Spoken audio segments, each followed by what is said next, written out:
Alors les points fondamentaux, il y a déjà eu le premier où j'ai fait une mise au point avec le maire pour lui rappeler ses obligations en tant que premier magistrat de la ville. Il doit respecter l'opposition et ne pas les insulter publiquement, ça c'est bon, je ferme la parenthèse.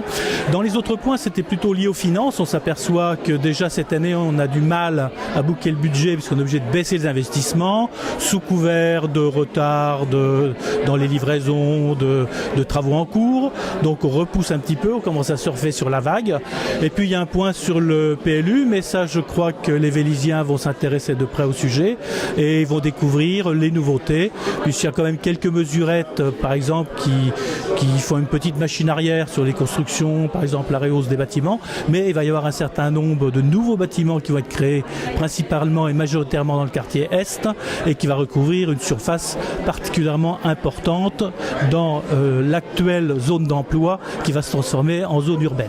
Voilà pour moi les principaux points qu'on a vus aujourd'hui dans ce conseil municipal. Alors, il y a deux points. Le premier point, ça sera sur le plan local d'urbanisme, sur lequel j'ai pu rappeler ma déception concernant le fait que les objectifs en termes de logements sociaux n'aient pas été inscrits dans le cadre du plan local d'urbanisme. C'est pourtant normalement une obligation quasi légale en fait de l'inscrire ou du moins de l'avoir dans ces petits papiers. Ça n'a pas été le cas. Je le rappelle encore une fois, les logements sociaux, c'est pas encore les grosses barres d'HLM. C'est vraiment des logements accessibles pour tous. C'est une priorité pour l'ensemble des Vélisiens. Et encore une fois, 80% des Vélisiens sont éligibles à ces logements-là.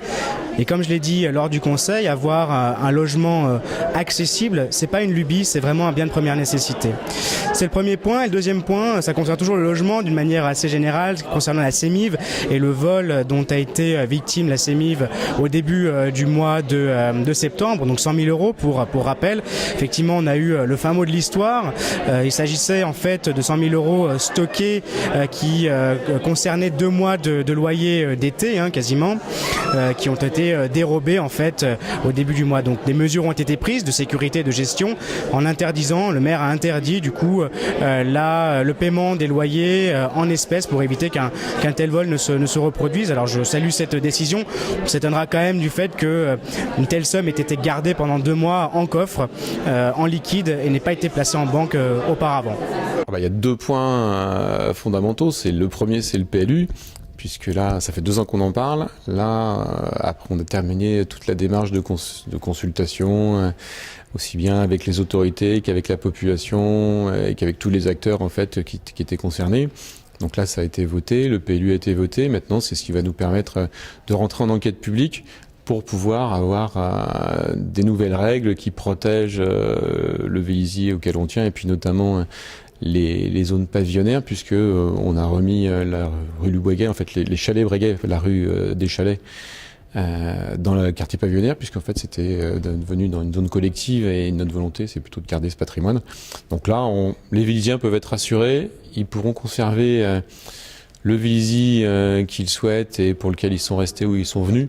Et puis on va pouvoir se développer à l'est pour pouvoir transformer un quartier très minéral et très bar dont on a hérité, pour pouvoir le rééquilibrer avec des équipements publics. On avait commencé par une école maternelle, on va continuer par une école primaire et puis par des espaces verts et de nouveaux équipements publics.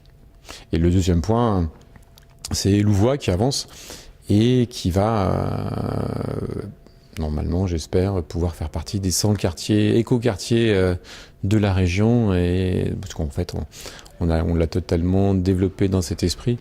Donc là, en plus d'avoir le label, ce qui permettra d'avoir une aide financière qui sera aussi toujours bienvenue.